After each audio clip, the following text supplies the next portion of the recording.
sa Espiritu Santo. Amen. Ama namo ang naas mga langit, pagdaygon ng imong ngalan. Moabot ka namo ang imong gingharian, matuman yung pagbuot dinhi sa yuta, maingon sa langit.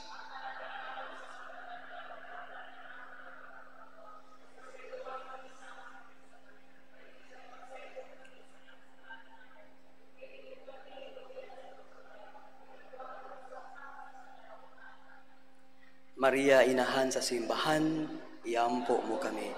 Senyor San Jose, sa ngalan sa Amahan ug sa Anak ug sa Espiritu Santo. Amen. Mga igsoon, sa atong pagsaulog sa Lunes Santo, nagpasalamat kita sa Ginoo nga iya kitang gihiusa karong gabiuna dinhi sa National Shrine of St. Joseph, isip usa ka simbahan, isip usa ka banay sa mga anak sa Dios. As one synodal church, we pray and reflect on the theme, Pilgrims of Hope, grounding in prayer and conversion. Ang tema nato karong tuiga, gipasibo sa gideklarar sa atong Santo Papa, karong tuiga nga mao ang Year of Prayer. Pagpangandam sa Jubileo or Jubilee sa sunod tuig. Jubilee 2025, Pilgrims of Hope. At the outset, my dear friends, we are reminded that we are all pilgrims in this world. Kita nagpanaw padung sa Ginoo nga atong magbubuhat, manluluwas, ug tigbalaan. Kita nagapanaw nining kinabuhia, inubanan sa Dios, mao nga puno atong kasing-kasing sa paglaom. Mangutana ko, tinuod ba kini mga igsuon? Puno ba ang atong kasing-kasing sa paglaom? Okay, very good. That's a good sign, no? Otherwise, you would never have decided to come here. It is our hope in the Lord that prompts us to seek Him, to search for Him, to have a space for Him. Where the Lord is present, there is always hope. Now, as we journey with the Lord, we also journey with our community. After all, God is not an isolated being. God is a communion of persons.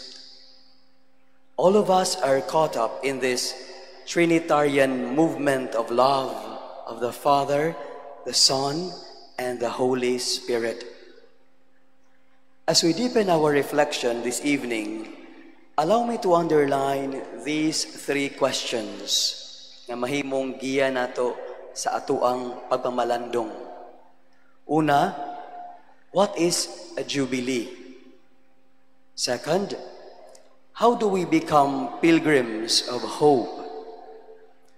Third, as we journey towards God, why do we need to be grounded in prayer and conversion? We begin with the first question. What is a jubilee? Jubilee is the name given to a particular year within the church. It is a special time to reestablish a proper relationship with God, with one another, and with all of creation. The Jubilee is first described in the book of Leviticus, chapter 25. Every seventh year was a Sabbath for the land when it was to lay uncultivated and rest from agriculture.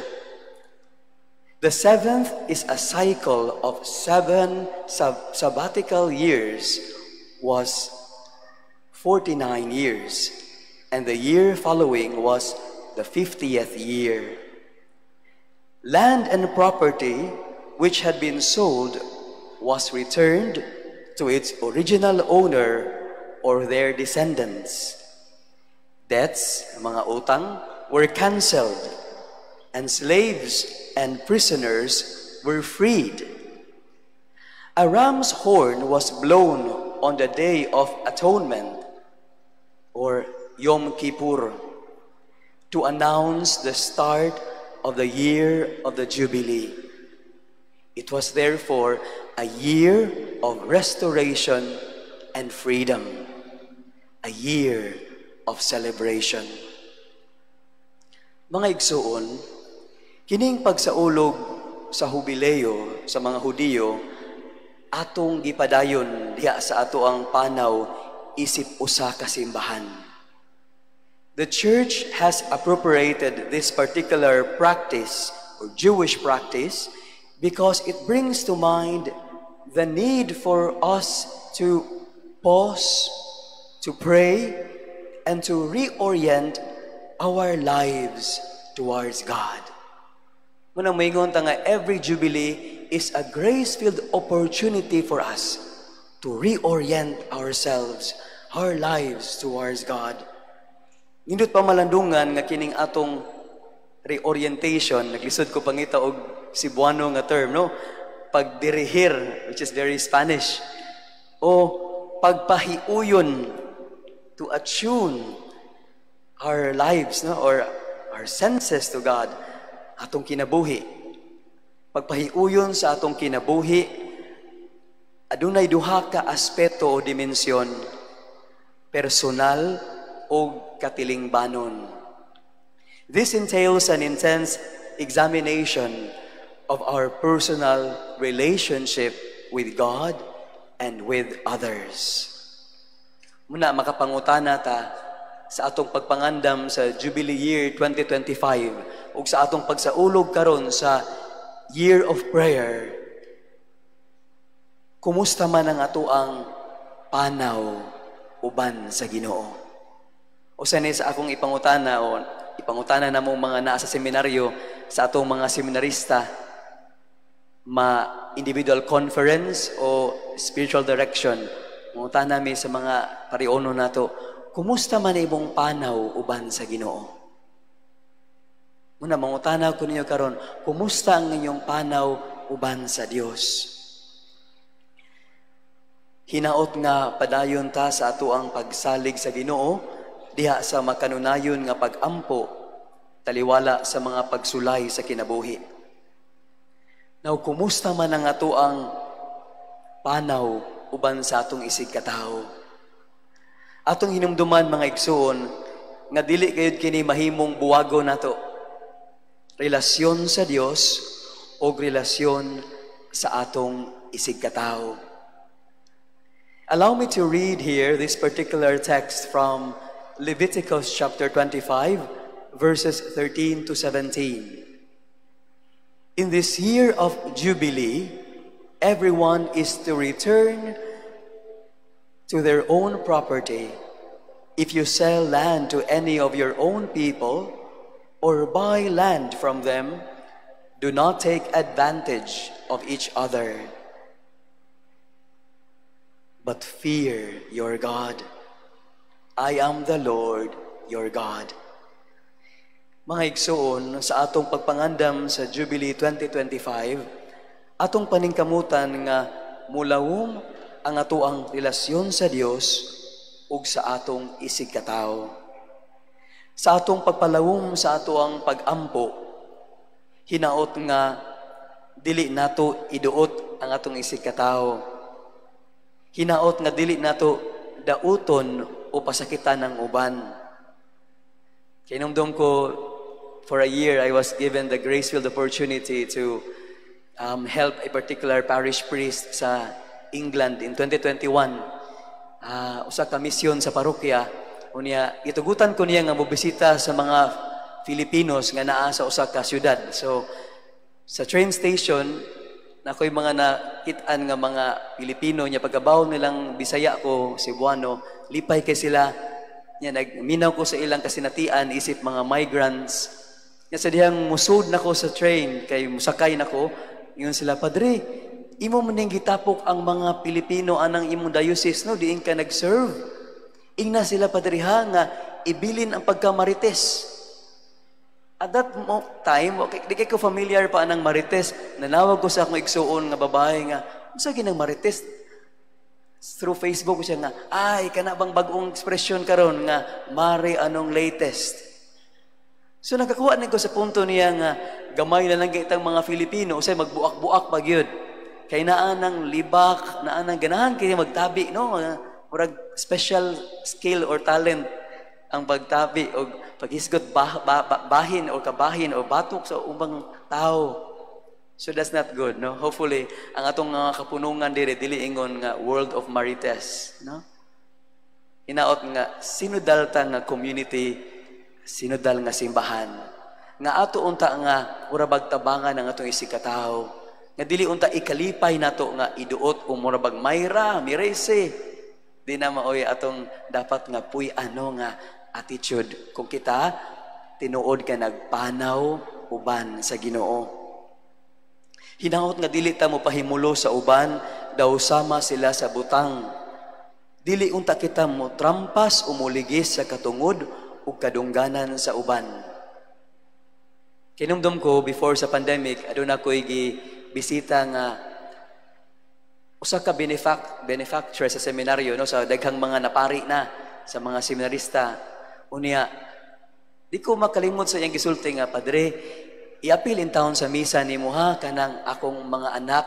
Unya, ang negosyo sa akong anak, kay kanira ba iyang negosyo, daghang kayong mga pamilya nga nagdepende ni ini.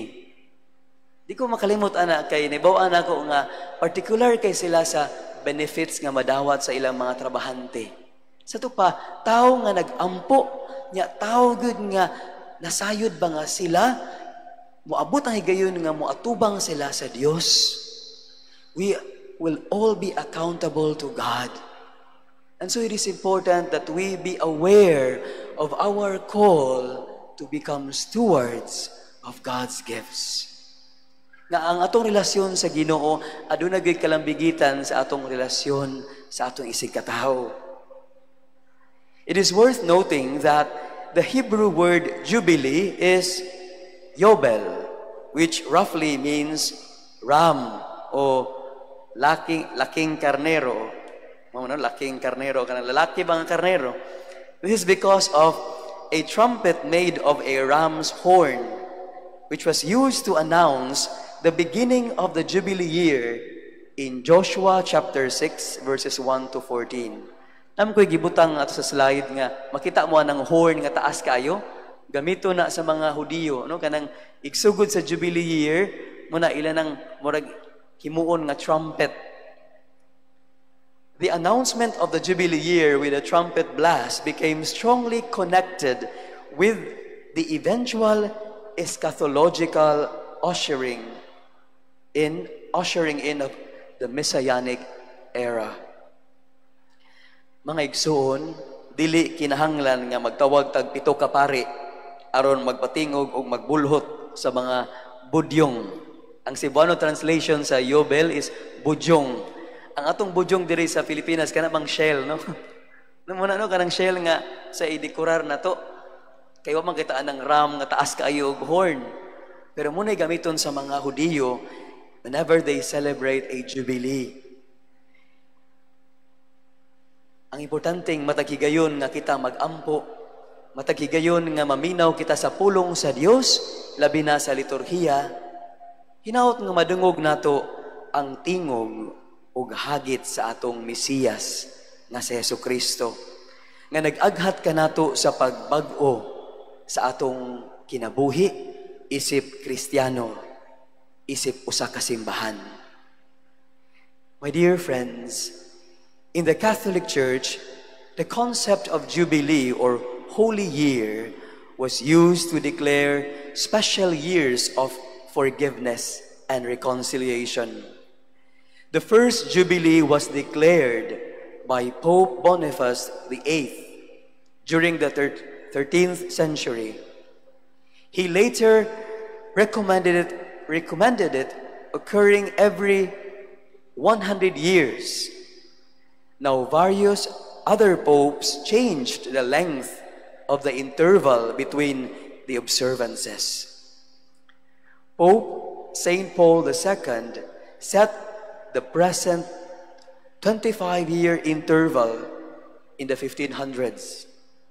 So holy years are ordinary when they occur at regular intervals, 25 years in these modern times, and extraordinary when they are proclaimed for a very special reason. More recently, kung kahinumdum mo, a great jubilee year was declared in 2000. Katupag abli na to sa New Millennium by Pope St. John Paul II to celebrate the new millennium. That jubilee year brought the total number of universal jubilee years to 28 that so far had been celebrated by the Church. Umuni ang ikaduha natong jubilee after atong year 2000. The 2025 jubilee, which was the theme of pilgrims, which has the theme of pilgrims of hope, will be a year of hope and trust for a world suffering the impacts of war. Can you imagine, hantog karon, nag-antos gyapon ang mga igsuon nato, no? Ukraine ug ang Russia nagpadayon sa gubat. Ni apas pag yun ng Israel ug kanang Gaza or Palestine. Myanmar, I remember my companion sa mission sa UK, ingon siya, di gid mo gawa sa balita, pero kabaw ba ka, padre, a priest from Myanmar, nga karon adunay gisunog nga parokya na sad sa amo ang diocese. Di na to may bawaan sa newspaper, pero daghang mga batanon gipampriso. We think of Afghanistan, many parts of the world, no? Ang atuwa ang pag-ampo niyo usay dita unta magtuo nga pag-ampo ragyod ako mahimo. Many times it is the best thing that we could offer to God for these people. A year of hope and prayer. We also think of the ongoing impacts of the COVID-19 pandemic and the increased threats to the climate. Mga igsoon, ang Jubilee 2025 naghagit kanato sa pagdangup sa walay kinutubang kaluoy sa Dios nga nagdala og paglaom. Jubilees begin with the opening of the Holy Door in St. Peter's Basilica, which symbolizes God's redemptive gesture of opening His heart to save us, to reach out to us. Holy doors at each of the 4 papal basilicas in Rome are destination points for pilgrims who pass through seeking special graces. I suppose we will also do that here in the Archdiocese of Cebu. Ablihan nato ang atong mga holy doors sa katedral ug sa mga nagkadaiyang shrines. Lakip na dinhi sa National Shrine of St. Joseph, diba? Doon na tayo holy door dire. Aron ang tanan makasinati og kabaguhan pinaagi sa mga sakramento sa simbahan ug sa indulhensya plenarya. Unang indot kayo kabantay ko diri sa Cebu nga usa sa mga parokya nga naagay gi-offer nga confessions ang dinhi sa parokya, no? San Jose. Importante kay na because St. Joseph is the patron saint of interior life. And should you want to have an authentic spiritual life, a genuine interior life, we need to constantly experience God's unconditional love and mercy na atong masinati diha sa sakramento sa iyang kaluoy, sakramento sa papangumpisal. Number 2, we have come to our second question. How do we become pilgrims of hope? Dear sisters and brothers, now more than ever, we need to recover the beauty of hope. Many people right now are falling into despair. They suffer and they have no one to turn to. A few days ago, nakoy duha ka lay kong giubanan kay I was giving a recollection to a group of lay faithful. Yan i-share sila nga doon na sila yung mga kailagod nga duha ka pamilya nga nagbangutan tungod kay nagsunod lang buwan lay nagmurabag agwat nga namatay ilang mga anak, mga bata pa kayo, tungod lang sa heartbreak, no? Usa gibuwagan sa iyang uyab. Niya ang usa in taon, murag tungod to kay kanang gibuli siya. Niya naay murag video nga murag gi-blackmail sa iyang kaila o sa iya batong kwan, iyang uyab. Kayon ka ba kaluoys mga batanon karon, no? Ano na saying batanon lang kay naam say mga hamtong na nga who experience meaninglessness, hopelessness. Yan doon kung akong ang seminarista na mo nga ningon, Father, muna akong apostolate kay na-assign man kong eskwelahan sa una. Kabaho ko nga na ako'y mga estudyante nga who suffer from depression. Muna nga every now and then, mo send ko og text message nila. Either through Messenger, Facebook Messenger, or simple text sa cellphone. Unya, para nako, it's a way of like reminding them, no, that there is light in the midst of darkness, that there is hope if you only place our trust in the Lord. Ingo kahindot sa apostolate, no, simple ra kayo, pero kana bang magunahuna ta sa uban. Di ko na ingon mahal kayo, no, pero makaingon ta kinahanglan na gyud ay nga aware ta sa mga pangitabo sa atong palibot, sa mga kasinatian sa atong mga igsuon. People suffer because they have no one to turn to. As pilgrims of hope, we need to fix our gaze on the Lord at all times. The anchor is a Christian symbol for hope or of hope, steadfastness, or determination. Nakita na ko diri nga nay anchor. Hindot no nga nay anchor diya nga ang color kay green. It brings to mind our call to become pilgrims of hope. Angkla muna siya simbolo. And this is rooted in Hebrews chapter 6 verse 19, which hope we have as an anchor of the soul, both sure and steadfast. Hope is compared to an anchor.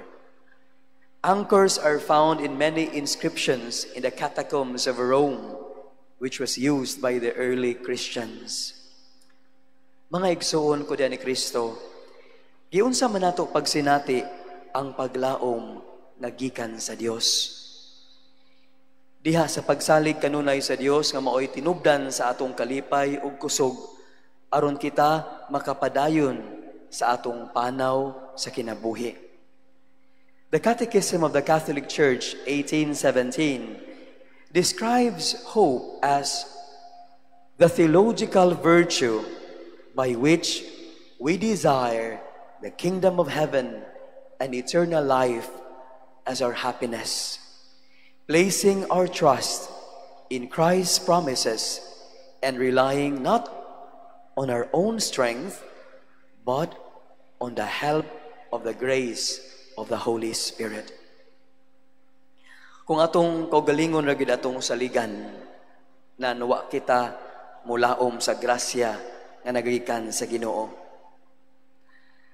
Kinumdum ko mga kasinatian ako, no? Usa ka retired teacher during the height of the pandemic, akong gibisita unya. Nalingaw kay ko kay birag bisag di na siya kaklaro kay tungod sa iyang diabetes. Joyful or cheerful pa kay siya. Yeah, before ko nibiya hatag siya murag mga lessons, no? Murag iya kong gituduan, Padre, ato ginumduman Padre, duha ra gyud. Pagsalig sa Ginoo ug paglaom sa Ginoo kanunay. Iko, what a conviction, no? From an elderly person nga bunga to sa iyang kasinatian, sa iyang panaw, no? Nga malandong ko sa iyang gi-share na ko, grabe ka iyang mga giagian sa kinabuhi apan wa gyud siya kawagtangi og paglaom kay iyang giangkla ang iyang kinabuhi sa Ginoo. And before I left, natandog ko sa iyang gesture nga nay mga bata nga nanuktok niya, di man to Pasko, mga bata nga manuktok din na sa ilang balay niya, tagaan niya biscuits or mga ginagmay lang ba nga mga dagmayng detalye, no? We become a light to others, a light of hope for other people. Nasa ko yung hinumduman nga katong cancer patient nga hinumdum ko nga while there's a time na naghatag ko klase sa seminaryo na I text message from a member of a charismatic group. Ningon siya, Padre, bisita ra gyud niya akong higala nga masakiton kay nag-abot rami ani sa usa ka Life in the Spirit seminar. Unya, na-diagnose siya, Padre, nga na ay cancer. And at that time, I mean, this particular person, ngayang pasabot, ang edad in town, 28 years old pa. Unya, na ay cancer, nga stage 4 na. Nya di na siya ganahan, murag ganahan kuno siya og euthanasia, mo avail og mercy killing, kay di na siya kaagwanta sa kasakit. At that time, murag ang iyang punto nga, kung saan ko na pag-explain, no? Murag mahog siya, murag special moral case niya. I think, more than finding the right argument para makumbinsir siya nga di na siya morally acceptable nga mo resort ka ng euthanasia, I think mas maayo atong bisitaon. So ampo ko mga Ginoo hinaot nga dili lisod para nako ang pag-explain sa iyaha. Nanigurado ko nga mo sababli kung ako makumbinsir mo kalawat dito siya. So gadakog blessed sacrament. Nag-presume ko nga mangumpisal to siya, magpa-anointing to siya, mga lawat to siya. Pagsud nako sa balay, nagutan ako unsa ka kung intro, no? Ni-smile lang ko, ningon ko, maayong hapon. Nya siya, smile sa kayo, daot na kayo siya. Nya, ingon siya, maayong hapon, Padre. O pag ikaw kapadayon, og sulti, ingon siya, Padre, mangumpisal niya ako. Siya tanan, ni sulti niya. Ni flow lang ang tanan. Nga naibong ko nga, wakay ko'y effort. Ang Ginoo nag-una na. No, nga, smooth kay ang tanan, nangumpisal siya nga wag gyud pugsa. Nya ko sunod datong anointing ha, tawagon nako ang imong papa kay mura ginhabilin siyang pamilya yang papa. Unya ang kini imong mga amiga. Nya ni salmot sila sa anointing of the sick. Nya pagkahuman lipay kay siya nagkakalawat siya. Kaya ang gusto ato niya mura di na gud siya nga mura di niya gusto nga pa-refillan pa ang iyang tahong kana kay oxygen. Kay para niya wa na gyud paglaom. She was desperate. And I was very moved when I realized na grabe ka ang story niya base sa gisulti sa iyang mga amiga. Kay na-diagnose siya nga na cancer. At that time, nagmabdo siya sa iyang anak. Ang laki, wala ni barog, no? Sa murag wala pa nga ni ingon ni ang murag wala dili reading mo pakasal niya pait kay iyang kasinatian, no? Apan matud pa niya, rather than availing of a therapeutic abortion nga mo'y gisuggest sa uban, ingon siya, no, if ever mo go through ko sa treatment, it should be after mataw ang bata. You see, she was very heroic in making that choice. Pagpili sa kinabuhi. Unya ni abot ito na pagsulay nga siya na wag tangan nagpaglaom. She deserved that, no? Naatuon gid ay nato nga ubanan. Og na-restore ang paglaom tungod kay the following day, I was told by her friends nga, Padre, nipanaw na siya among amiga nga malinawon. And there's one more detail, Padre. Just before before she died or sa pagbiya nimo niingon siya nga okay ra nako refillan ang kanabang sa butang ang oxygen, no? Ang kanang sa tawag nga to anang puthaw. Sa to pa, it's a sign of hope nga na-restore ang hope sa iyang kasing-kasing. Ang Ginoo may naghimo anak kita. Nakayong ko ba natandog ko sa iyang mga amiga, no? Nga makaingon ta nga they are agents of hope for their friend. Nganuman, ang usa dali-dali nga ningon, Padre, excuse ha kay moadto ko sa pharmacy, mapalit ko tambal nga murag kinahanglan niya pain reliever. Ang usa nagdaog Toblerone, nganingon sa Father, si favorite bin niyang chocolate ang Toblerone, muna akong i-share niya. Ang usa, gadas iyang tablet, na minaw sila og kanang Hillsong or kanang mga religious songs nga mo i-favorite silang amiga. Kaya go, what a symphony of hope, no? Or marabag na hope, marag konsyerto sa charity and hope, no? Nga ilang gipakita sa ilang higala. We are all called to become pilgrims of hope. And we can only become agents of hope if we have experienced what it means to welcome God in our lives. Kaya mo overflow ramang yun na. As we journey through life, let us always cultivate the virtue of hope. In moments of despair, we pray Psalm 42. Hope in God, I will praise Him still, my Savior and my God. When we are overwhelmed by our doubts, when we are psychologically paralyzed by the uncertainty of the future, we remember Jeremiah chapter 29 verse 11. For I know the plans I have for you, declares the Lord. Plans for welfare and not for evil, to give you a future and a hope.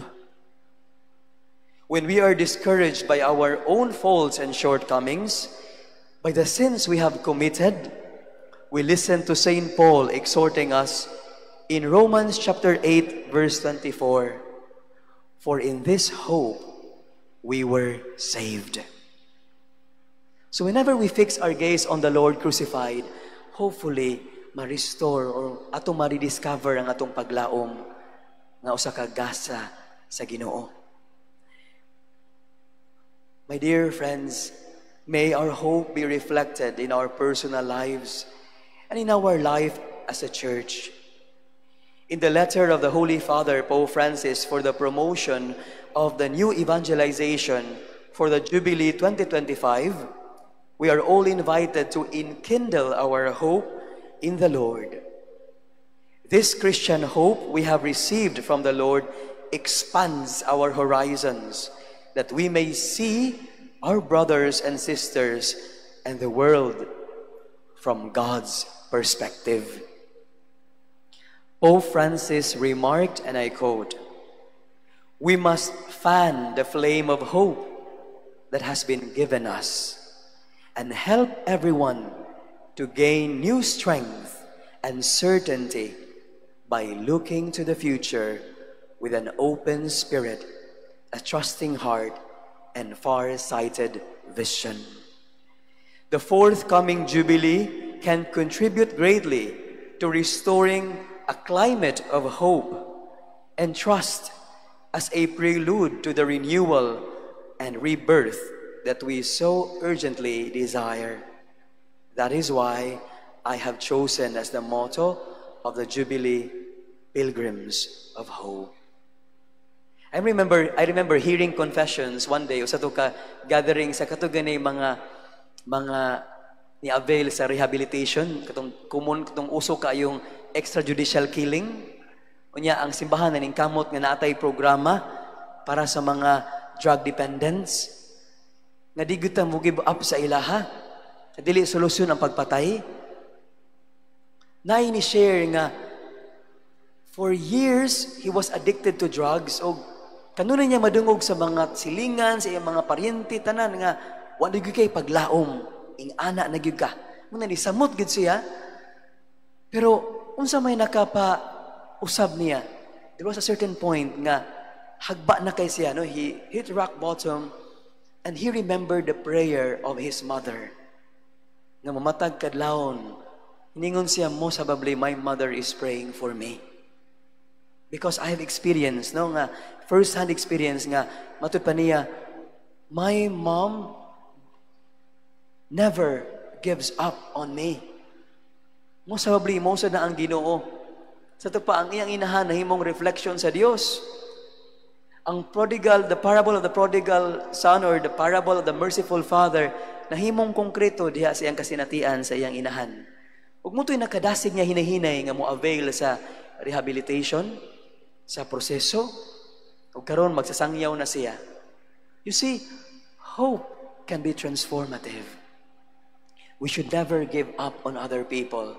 Ang mingon tawa no ginay paglaom because God does not give up on us. Bisag unsa ta ka makasasa.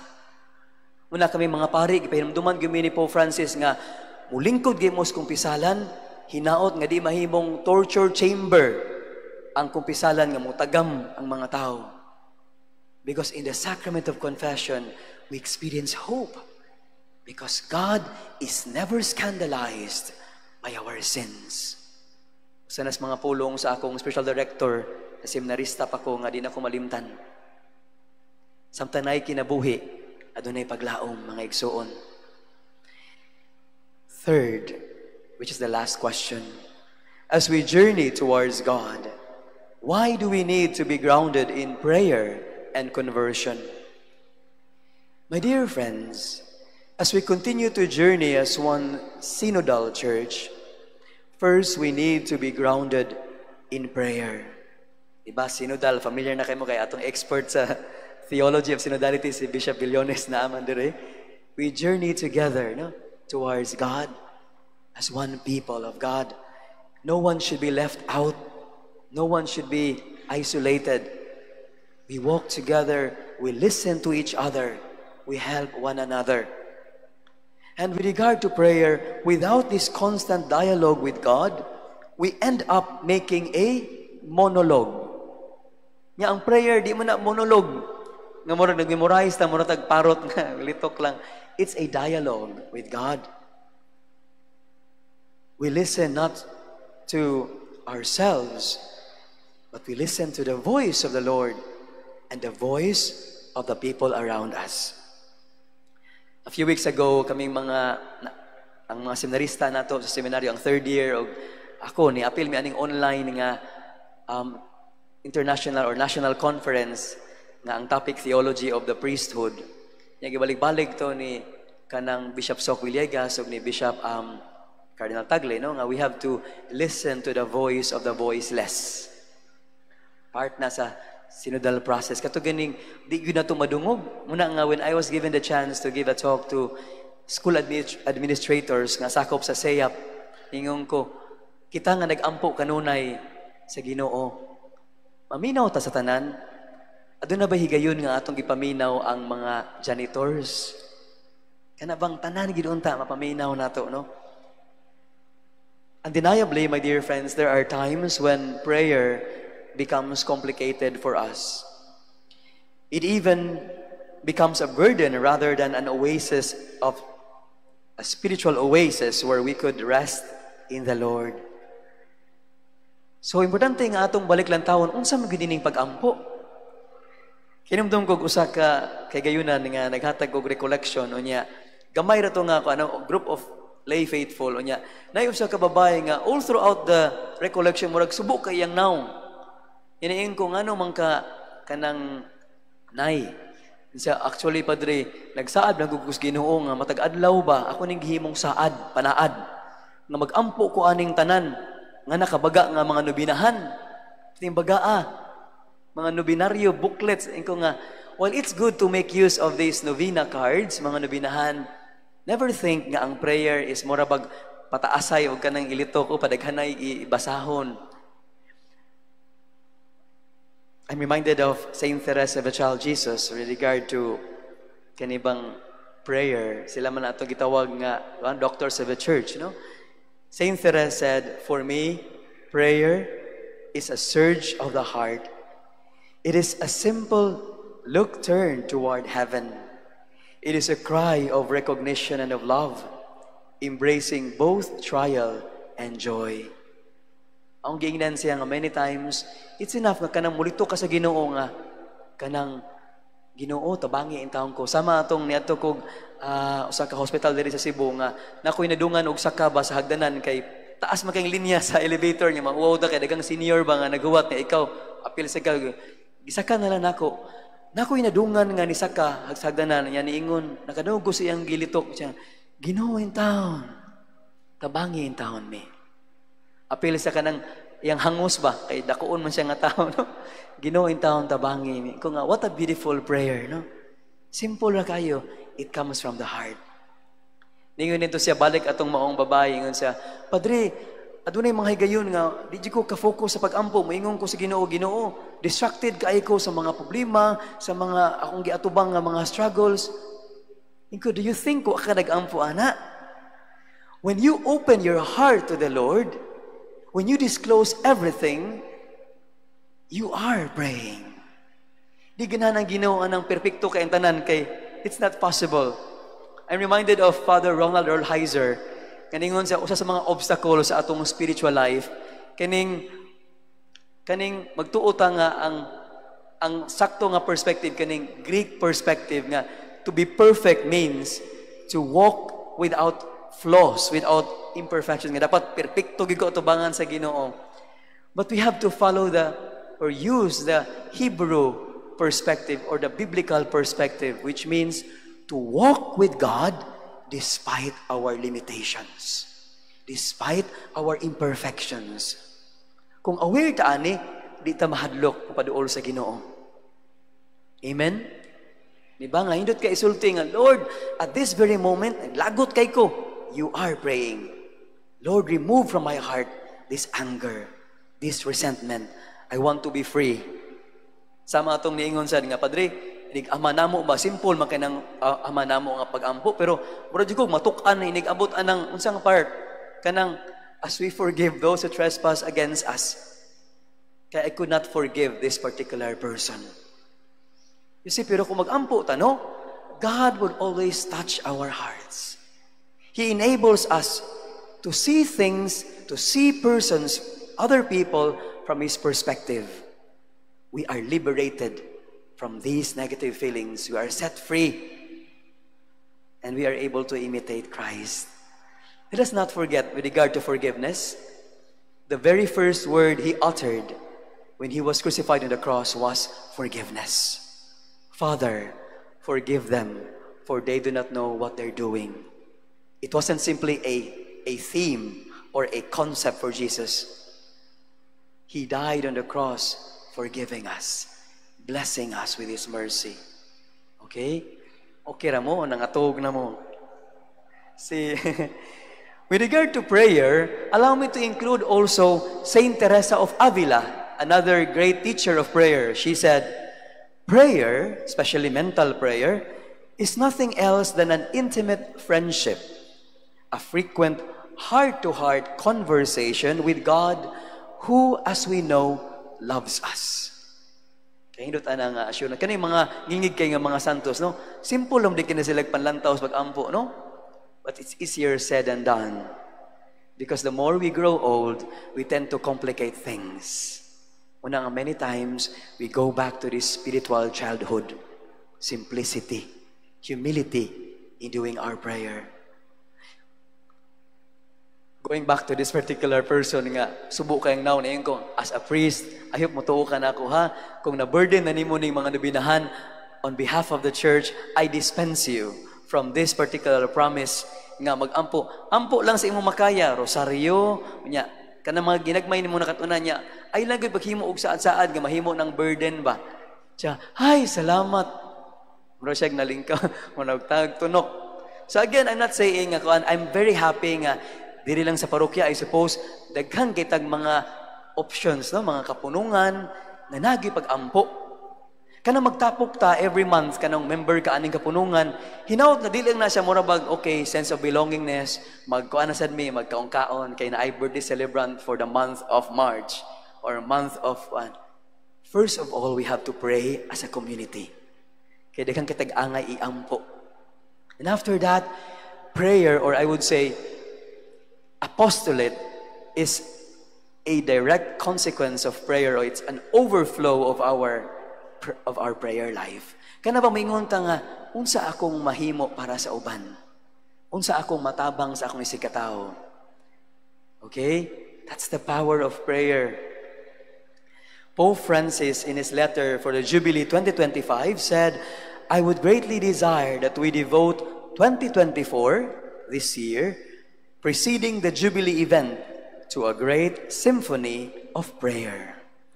Prayer above all else, to renew our desire to be in the presence of the Lord, to listen to Him, and to adore Him." I know nga dinis sa parokya, sa National Shrine, padayon ng kanang Holy Hour, di ba? Kanang sa every first Thursday of the month. Kabantay ko ana dire nga naagid na prolonged Eucharistic adoration. I'm also reminded of these working documents, no, with regard to synodality, nga the Eucharistic synaxis, no? Kung should you want to live out the call to synodality, kinahanglan mo balik ta sa Eucharistia, that we may be immersed in the sacrificial love of Jesus, no? He is the bread that is broken. The bread that is broken to be shared with others. Kana bang mangutana ta sa atong mga communities sa parokya, are we a life-giving community? Am I a life-giving person? Eucharistic person ba ko? Kay bunga na sa ato ang pag-ampo, labi na sa atong pagdawat ni Kristo sa Eucharistia. Pope Francis would later highlight certain forms of prayer. Ako lang ibat-bat ning tulo. First, he speaks of prayer of thanksgiving. He said that prayer prompts us to thank God for the many gifts of His love for us and to praise His work in creation, which summons everyone to respect it and to take concrete and responsible steps to protect it. I remember Pope Francis who, when he went to the United States, usa sa mga gipangutanan niya sa mga tao, ingon siya, "Do you still know how to count your blessings? Do you live your lives in the spirit of gratitude?" So inaot mapasalamaton ta sa Ginoo no nga dita kanunay murag manimahong kuwang. Mingon tag Lord, mura ni Ginoo. Nya murag at Ginoo to paninglan no. Di ta kabantay ba nga we have already been blessed by God. And so we ought to be a blessing to others. Usbon na nato atong paradigm kay usahay kinidum ko atong nakoy mga kuanto kanang mga parente no nga nagtapok niya nay usa nga niingon nga may mangka ni kumpara ba imong anak no kay naminyo og foreigner niya kana anak ang iya gitan-aw ba nga murag stable kay sa finances ing ana unya murag may paka niya nakalimot siya nga naa iyang anak sa unahan ingon to ang anak niya nga malay na sa nimo maoy dili ka murag malipayo namo nga bisag di mi dato maayo among kami niyoon maayo ang pagpadako sa among mga anak usay we become too materialistic nga ang sukaranan nato ba nga mapasalamat sa Ginoo kung daghang tagkwarta. We always value murabag karon na atay paradigm nga we focus more on what we have rather than who we are. Amen? Kanatong pagkatao ba? Mas importante pa kung sa unsay naa nato. Let us always be grateful to God and we will be contented. We will be happy. Because people who are grateful are happy people. Pope Francis spoke about prayer of solidarity. According to Pope Francis, prayer is the expression of a single heart and soul from Acts chapter 4 verse 32, which then translates into solidarity and the sharing of our daily bread. I remember again katong akong kasinatian nga limitado ra pero para nako meaningful nga after saying mass sa mga estudyante sa UK katong sa usa ka parochial school kita ko sa mga bata nga nagnuol dayon sa mga tao after sa misa na maligya og kanang mga purple ribbons. Ingo para asa man na? Why are you selling these ribbons? Sa Father, because we want to like gather or we want to kanang have a certain kanang we want to earn something in siya mag-create mig funds para for the refugees nga gikan sa Ukraine. Nya ang di na kamalimtan, we want to help the children from Ukraine nga gidawat sa maong diocese, no? No kanindot no sa kabata nila ba 8 years old after sa ilang first communion, they are already mission oriented. No? Solidarity with others. Hitang tanan nagyud tay mahimo mga igsoon. Sama atong niingon nga Father, di magid ko dato pero ako na nag-share sa akong mga wali sa ka-retired nga kanang school administrator or registrar niya na siya apostoladong buhat nga tapuko niya ang mga bata sa usa ka barangay mga 20 ra ka bata niya magluto na siya bihon no ibutan nga Tupperware niya magdasag sliced bread so every now and then adtuon niya ning mga bata imo na iyang murag solidarity no iyang apostolate sa mga bata nga kabos niya tuluan niya grocery one day aduna siya nadungog nga nagtambay dito niya niingon nanasad bihon nasad niya na-bothered ka siya nga, ala, bihon na sad bitaw na, dili sila ganahan sa bihon, no? Muna, di lang siguro kung padayon.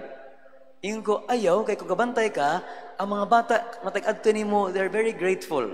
Kay matod pa nimo, it's your way of sharing your blessings with the less fortunate, niya, especially mga bata. Hindot kayo nga, bisag, grabe na ilang mga pag-antos because of poverty, they would never forget your simple gesture of solidarity. Your gesture of charity. Hopefully that would transform them. Kanang mga tao nga diskutinto naagyo na nagoy mga bashers. There will always be bitter people. But don't allow yourself to be affected by these negative comments padayon sa kinimong apostolado kay matud pa nimo muni bunga sa imong pag-ampo. Diba? Sunod ingko spaghetti na sad. Or bami na sa dito. Kaya murag, sige, lagbihon siguro.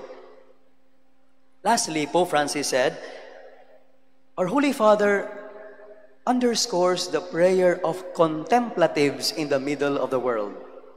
Despite our struggles and tendencies to commit sin and to be attached to worldly things, Pope Francis says that through prayer, we are empowered by the Holy Spirit to turn to the one God and to reveal to Him what lies hidden in the depths of our hearts.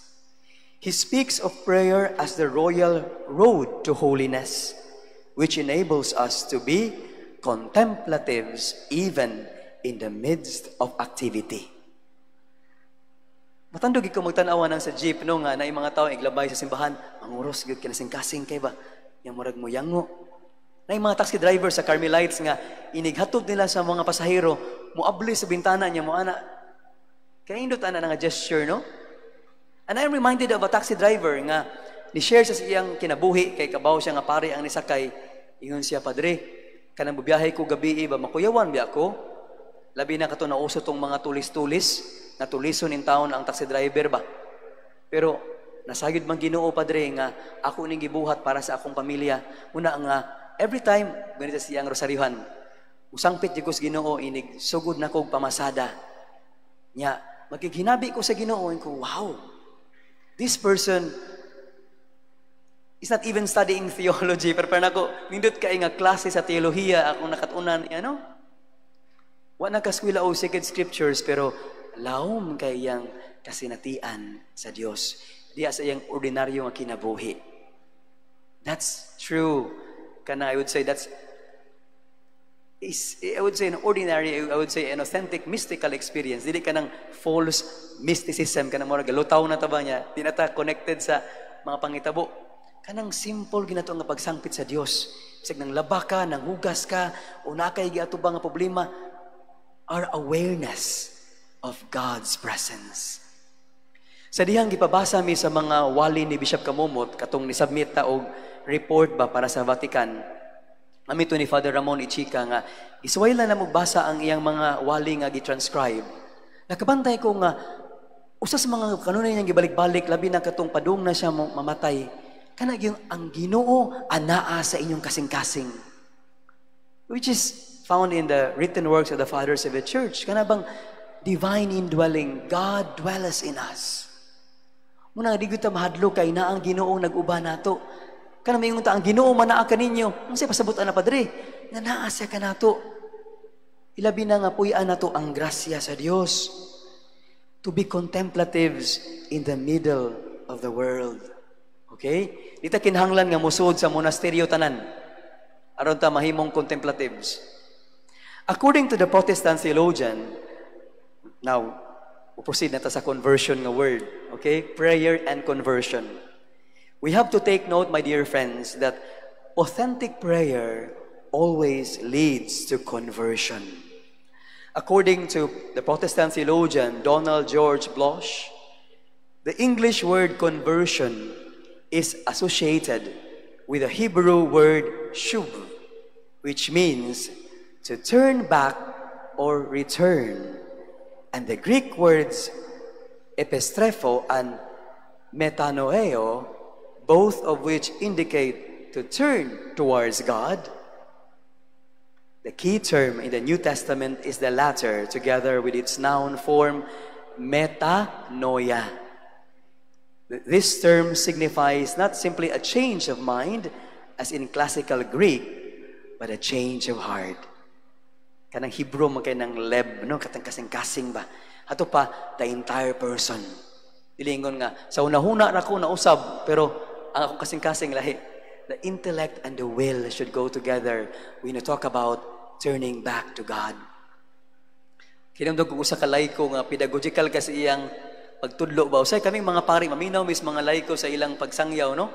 Ingon siya nga, tumalikod kayo! Ang mga taong talikod sad. Yan siya nga, yan ang kasalanan.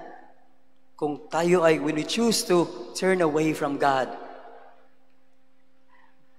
then, ingon siya, humarap kayo. So, that's conversion. Interesting. That's how he explained shub, the Hebrew word na turning back to God.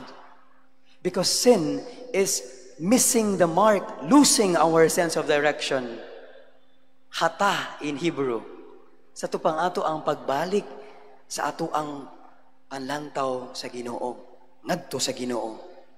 Pope Francis in his letter for the Jubilee 2025 emphatically said, the spiritual dimension of the Jubilee, which calls for conversion, should also embrace these fundamental aspects of our life in society as part of a coherent whole. In the realization that all of us are pilgrims on this earth, which the Lord has charged us to till and keep, may we never fail in the course of our sojourn to contemplate the beauty of creation and care for our common home. As we end, duha lang ka aspeto sa conversion sa akong nabantayan ni Pope Francis nga iyang gilitok. Ingon sa first kaning ecological conversion. Nga hatug karon di pa kita aware ana. Natoy panagtapok sa mga bata noon nga giingnan ko og a young person from Bicol ing siya, Father, pag human natog misa ba indot kay ang si liturgy no, pero hugaw lugi kay Father. Hugaw, bakit ang dumi? Bakit nagkalat lahat? Yeah, with regard to water, yung siya nga, we're fond of using plastic bottles. Siya nga, nagdash og tumbler. Kay aware na kay sila ko nga, who taught you that? Nga yung anak siya, ka-aware ba sa atong kinaiyahan, no? To really be a good steward of creation. Pero pwede kita nga, hindot kita og misa, niya pataka taglabay basurahan, sa atong basurahan. Niya atong kalimtan atong sikataw, ecology of man. Kung kabantay mo, when we offer the bread and wine, we say, "Blessed are you, Lord, God of all creation," the offering of the gifts. Through your goodness we have received the bread we offer you, fruit of the earth and work of human hands. It will become for us the bread of life. Sa ito pa, muna gitawag the cosmic dimension of the liturgy. Gihalad nato sa Ginoo ang iyang gihatag nato nga ang kalibutan, ang kinaiyahan kita.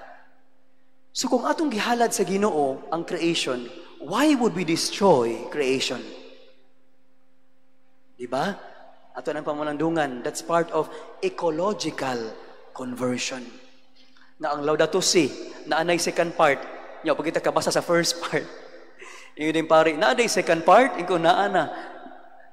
Another challenge from Pope Francis, ingon siya, he talks about pastoral conversion, especially with regard to synodality. We can be attached to a status quo that breeds corruption, greediness, indifference, self-referentiality, and equality. Una nga, kining synodality, kung atong sirusuho, no, daghang kayong mausab na simbahan. Yung magsugod din kausaban diri sa ato ang mga attitudes nga makat-on tagpaminaw sa uban nga dili kita ra kanunay. That the church is hierarchical, but at the same time, we talk about the people of God. Even with regard to the priesthood, the ministerial priesthood is at the service of the common priesthood. Aware mo, ana, nga you have participated in the priesthood of Christ through what we call baptismal priesthood? Are you aware nga dili lang kami mo'y anointed? By virtue of baptism and confirmation, you too have been anointed with a chrism in order to do a particular mission, fulfill a mission within the church. So kitang tanan equal atubangan sa Ginoo. That's part of what we call pastoral conversion nga atong ma-concretize. With regard to conversion, I'm reminded of the analogy used by Benedict XVI in his book On the Way to Jesus Christ. This analogy is borrowed from Saint Basil the Great, a great pastor who found himself faced with a task to what confronts us today. That is, to promote genuine reform and renewal in the church. In one of Saint Basil's written works, he alludes to the practice of planting and harvesting the fruit of the sycamore. Kita na mong sycamore? Kung nasa Ebanghelyo bang ikatkatan ni Zacchaeus. Nama, kana sycamore. Kita na mo, muna yung sycamore. Di na siya siningguilas, ha? Sycamore na siya. So, I just hope nga mauna akong nakuha sa internet, no, nga sycamore. The sycamore, interestingly, is a tree that bears very plentiful fruit. But it is tasteless, way lami, unless one carefully slits it and allows its sap to run out, whereby it becomes flavorful. Kahasol day no sa mo harvest sa sycamore, samaran pa niya aron matangtang ang duga nga dili makadaot sa tao ug sa nga di lami ang prutas. This analogy, my dear friends, beautifully reminds us of the synodal process that we are going through. We need to be ready to open our hearts that the sap of sin may run out and transformation may truly begin. This can be a tedious and long process, both on the individual as a Christian and on the communal level as a church. But it is worth trying if we want to move forward as a synodal church, a church that seeks to imitate the very life of Jesus. As we end our reflection this evening, I hope that we have deepened our understanding of the meaning of the Jubilee, and may we truly become pilgrims of hope. And as we continue to journey towards God, may we always be grounded in prayer and conversion. Tuguti ko sa pagtapos pinaagi sa usa ka kanta agi-compose og usa ka Jesuit priest, Father Arnel Aquino. Kay atong hinumduman as pilgrims of hope, kita giubanan man ni Kristo nga atong manluluwas. Lent is never about us, it is about Christ who continues to save us, who continues to reach out to us, and He is always with each one of us. Ang title is I Am Ever With You.